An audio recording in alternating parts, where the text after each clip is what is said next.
keep you out for hours in the storm. I would hold your hand like a lifeline to my heart.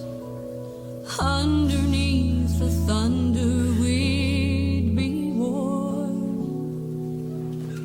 If I had only known it was our last walk in the rain.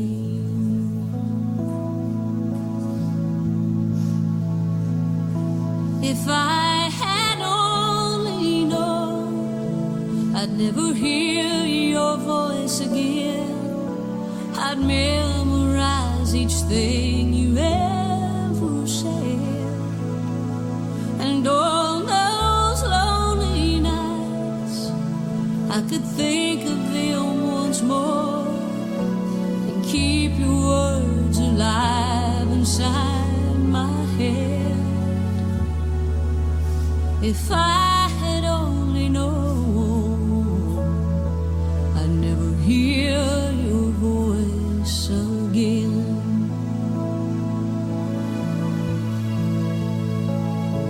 You were the treasure in my hand. You were the one who always stood beside me. So unaware, I foolishly believed that you would always be there. But then there came a day and I turned my head and you slipped away.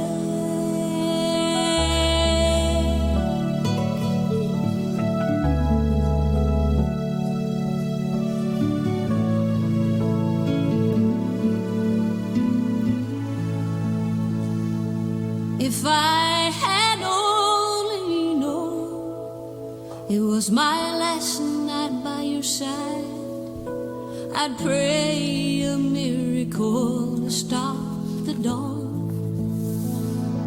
And when you smiled at me, I would look into your eyes and make sure you know my love for you goes on.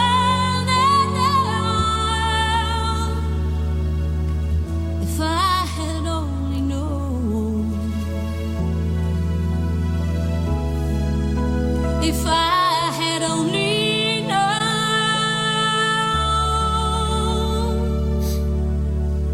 oh, the love I would have shown if I had only known.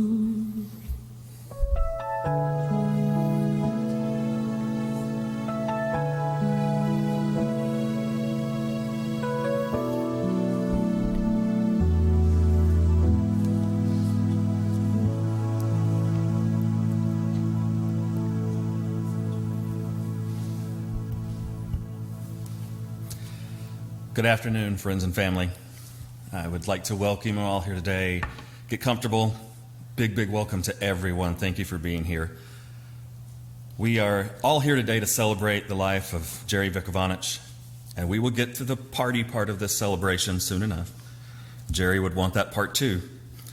So I will keep this part moving, but we're going to spend a little time here honoring a man who was a friend, a father-in-law,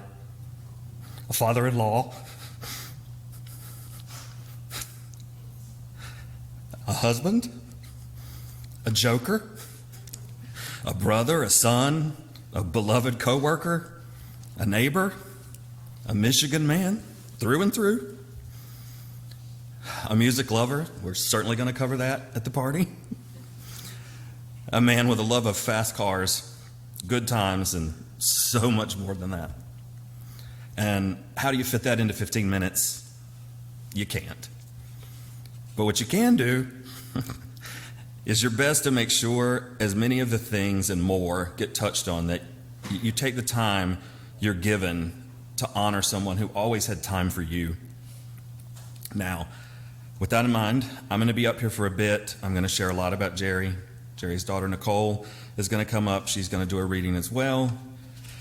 But we don't want to be the only ones here today sharing our best remember wins. You know, when we head over to the celebration following the ceremony, we would love to hear your stories, or I would love to hear your version of some of the stories I'm going to tell, because they might not match up.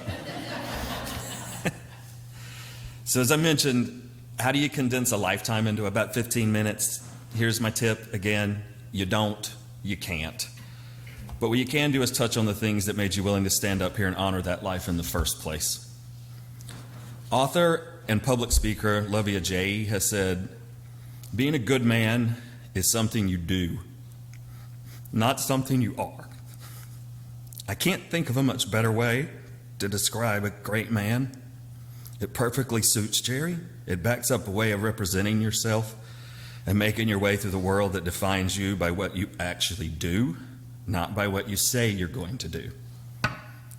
The state motto of my home state, North Carolina, is Esse quam videre. That means to be rather than to seem. And that has always meant a lot to me. And I saw Jerry tackle life that way every single day. Jerry was nothing if not authentic Jerry Vickowanich. 24 hours a day, 7 days a week. How appropriate that Jerry and his family ended up spending so much time in my home state, showing us how it should be done. But before I get too philosophical, now is probably a good time to talk a little bit about how Jerry ended up in the Carolinas. Born on March 13th, 1941 in Livonia, Michigan, by the accounts I've heard, Jerry didn't grow up in a situation that really lent itself to a life of education, engineering, travel, all the things that he did. I'll rely on some of you to fill me in on more of that later. But regardless, Jerry decided what he wanted to do, so he went and did it. Another example of actions speak louder than words. Jerry went on to work in aerospace engineering, a career that led him to work on the U.S. Minuteman Intercontinental Ballistic Missile Program. He worked on the Saturn V rocket that took men to the moon. His work took him to many interesting places like San Diego, New Orleans, Area 51. We have proof that Jerry existed before Roswell became famous in the 50s for little green men, but so the government says. Jerry was pretty short. Seriously, though, the man did not want for an interesting life. His work eventually led him to electrical engineering, and then he just decided he wanted to do something else. So he did. He moved over to sales, and he had a hugely successful career there as well because he knew what he wanted to do, and he went and did it. This is something I'm going to keep coming back to, and it's part of what I respect most about Jerry: the ability, the willingness, that work ethic to do what he wanted to do, even if it wasn't what he'd been doing before or necessarily what people expected out of him. He just took his desire and combined that with his willpower, and he made it work. I didn't meet him until after he'd retired, but I saw the same dogged determination and passion carry on into his picking business. I watched him turn $20 boxes of what most people would call junk into a couple $100 of sales at his booth that he maintained. But I also saw his daughter mention offhand to him one day that she really liked a couple of items he had for sale. And he immediately said, "Take them if you want them. I'd love for you to have them." And here's the thing, he really, truly always meant that. The level of planning and thought that he would put into gifts belies any story you're ever going to hear today about a man who may or may not have been that observant. It's true, though. I mean, he would travel to antique stores to replenish his booth, and invariably from those trips, we would receive incredible gifts, each with their own story. Old license plates from states we'd visited together to hang on our fence at home in Charlotte, a poster or a t-shirt from a fantastic diner he'd been in.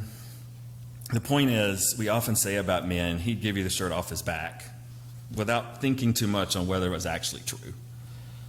But for Jerry, it was 100% true. Without hesitation. I mean, the shirt he gave you might have hot dog chili on it, but he'd give it to you. I mean, a little dig about the hot dog chili leads into some of the other stories I'd like to share. Food. Oh man, food.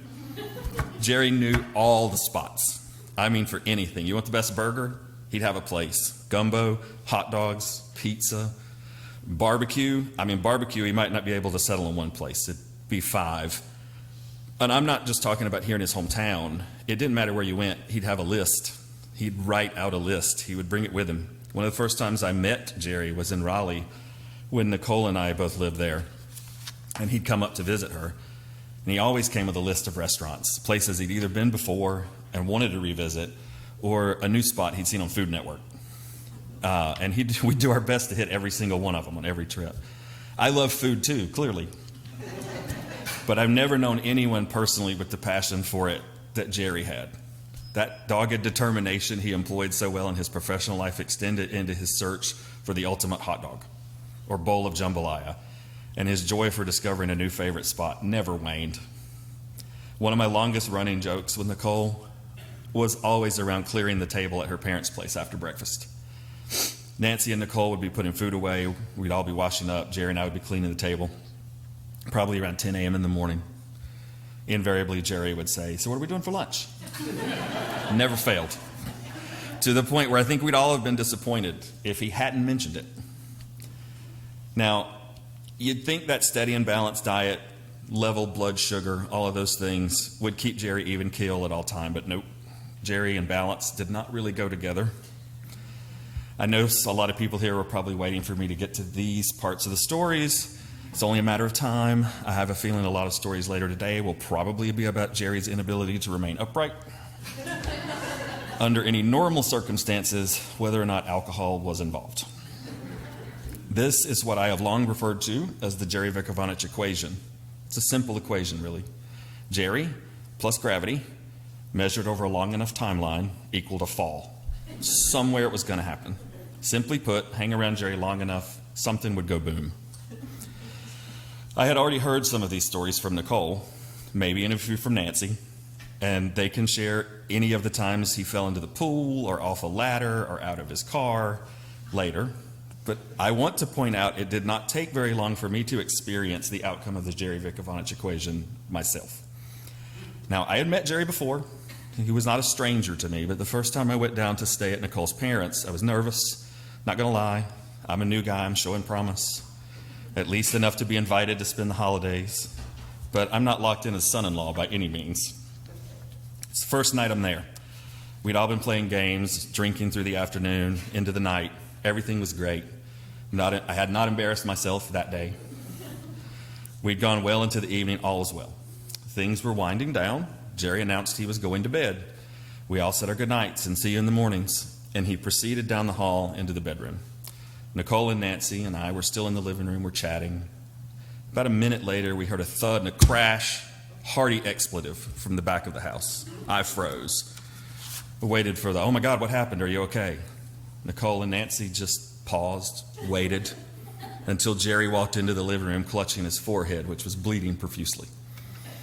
I popped up. I looked around and asked Nancy, I'm sorry. I popped up to look at the wound. And Nancy asked, "What'd you do, Jerry?" Jerry answered, "I don't really know." Somehow I was getting into the bed. I tripped and fell headfirst into the corner of the nightstand. To this day, I do not know how it's possible to do what he did, fall away from the bed and then hit the outside of the nightstand, but he pulled it off. Regardless, best part of the story, we're trying to get the bleeding to stop, and I asked, "Do we need to get him to the ER?" Nicole and Nancy almost simultaneously say, "Nah, probably not. This is pretty on brand." I learned over the next decade plus they were not wrong or exaggerating. Jerry also had a deep love for cars, especially Corvettes. He had a 2005 Corvette Coupe when I met him, and he could barely contain his glee when I bought one, not long after Nicole and I moved in together. And then again when I had another later on. When I was looking for a car, Jerry would research and send me leads every day. When I had a car, he would research and send me potential modifications for that car every week. He'd always shoot me potential upgrades. We were like kids in a candy store, the two of us, looking at things we could do to those cars. And that leads me back to Jerry being rather than seeming, the esse quam videre again.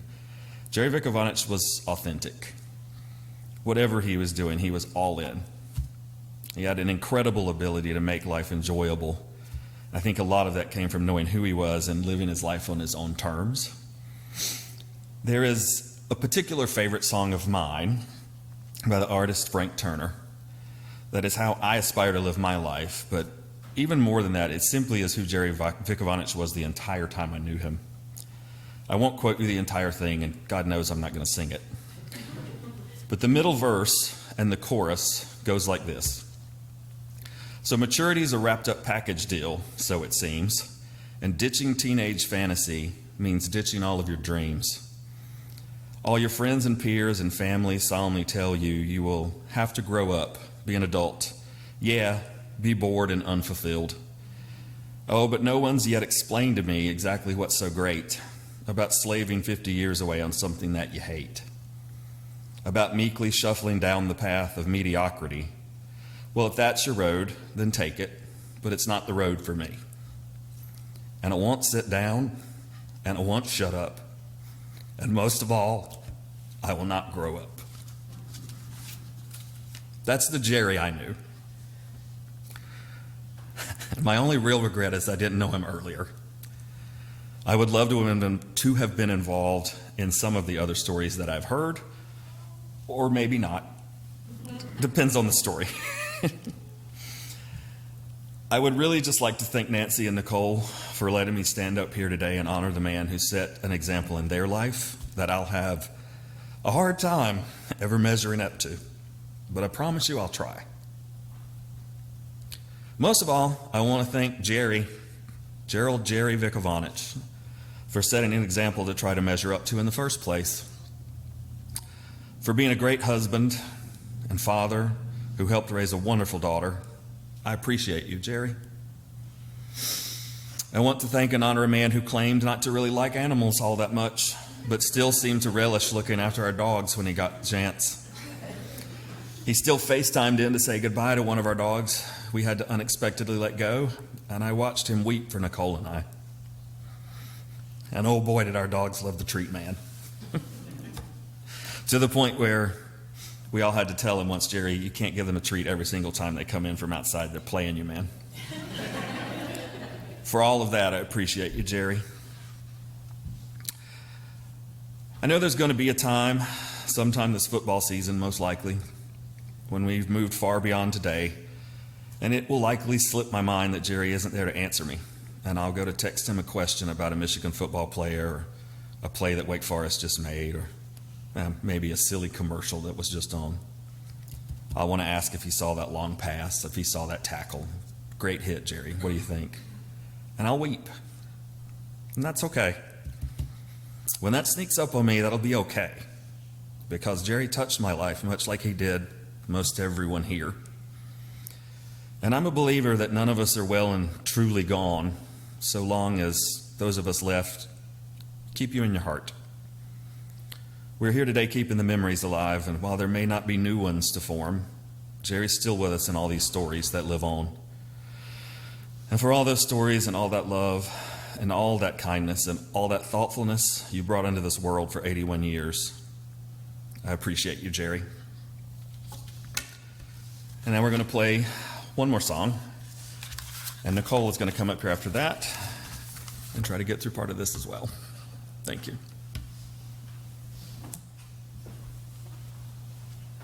Don't be mad if I cry. It just hurts so bad sometimes, 'cause every day it's sinking in, and I have to say goodbye all over again.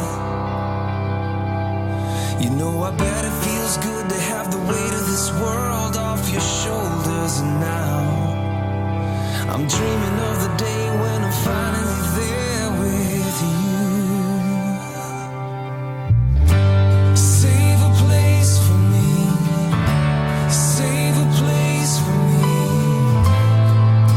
I'll be there soon, I'll be there soon. Save a place for me, save some grace for me. I'll be there soon, I'll be there soon.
second-guessing my decision to do this right now.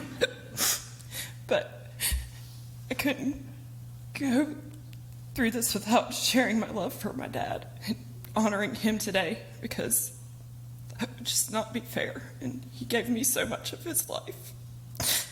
And he was so wonderful that I need to honor that. So I wanted to read a poem by David Harkins titled "He Is Gone." You can shed tears that he is gone, or you can smile because he has lived. And we all know Jerry lived. You can close your eyes and hope that he'll come back, and damn it, wish he would. Or you can open your eyes and see all he's left, and look at everybody that's here to honor him. Thank you so much. Your heart can be empty because you can't see him, and my heart is broken. Or it can be full of the love you shared, and it definitely is. Because he gave so much love, not just to me, but to every one of you that are sitting in here. You can turn your back on tomorrow and live yesterday, or you can be happy for tomorrow because of yesterday. And that was my dad. You can remember him only that he is gone, which I will, especially this football season. Damn it, all I know is that they beat Ohio State the last game he saw. Or you can cherish his memory and let it live on, and I hope that every one of you does that. You can cry and close your mind. I mean, a lot of crying has been going on. You can be empty and turn your back, or you can do what he'd want. You can smile, you can open your eyes, you can love, and you can go on. And we will all do that because that's what Jerry would want. And there's going to be days that we're going to want to do that. But we have to remember that that's what he would want for us. He'd also want us to eat really good food and drink a lot. So don't worry, Dad, I had a few mimosas this morning to get through this. As we leave to go to the celebration, which I hope you guys all please toast my dad and tell us all the stories like David had mentioned, I'd like to read some lyrics from the song I Danced with My Dad at My Wedding, Kind and Generous by Natalie Merchant. I had chosen this song because it just was everything about him. I wanted to honor him, about how he had touched my life and that he was the first man that I'd ever loved. But the song goes like this. Oh, I want to thank you for so many gifts you gave. The love, the tenderness, I want to thank you. I want to thank you for your generosity, the love, and the honesty that you gave me. I want to thank you, show my gratitude, my love and my respect for you. I want to thank you. Oh, I want to thank you. I want to thank you.